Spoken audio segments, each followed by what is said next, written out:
গত শুক্রবারের ভূমিকম্প ঢাকা ও এর আশপাশের মানুষের উপর ব্যাপক প্রভাব ফেলেছে। বিশেষ করে শিশুরা বেশি আতঙ্কিত হয়ে পড়েছে।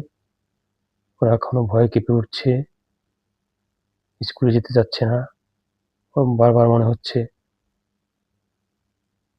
বাড়ি কেঁপে উঠছে বা ভবন দুলছে। ওদেরকে দ্রুত এই পরিবেশ থেকে স্বাভাবিক পরিবেশে নিয়ে আসতে হবে। এজন্য মনোরোগ চিকিৎসকেরা কয়েকটি উপায় বলেছেন। সেটা বাবা-মা, শিক্ষক সবাইকেই পরিবেশ নিশ্চিত করতে হবে। সেগুলো হলো ওদেরকে বন্ধু-বান্ধব, আত্মীয়স্বজন থেকে বিচ্ছিন্ন করা যাবে না।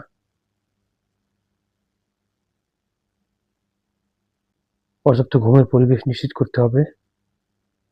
ওদের সামনে এমন আলোচনা করা যাবে না যাতে ওরা আবার আতঙ্কিত হয়ে পড়ে বা আতঙ্ক আরো বাড়ে। ধন্যবাদ।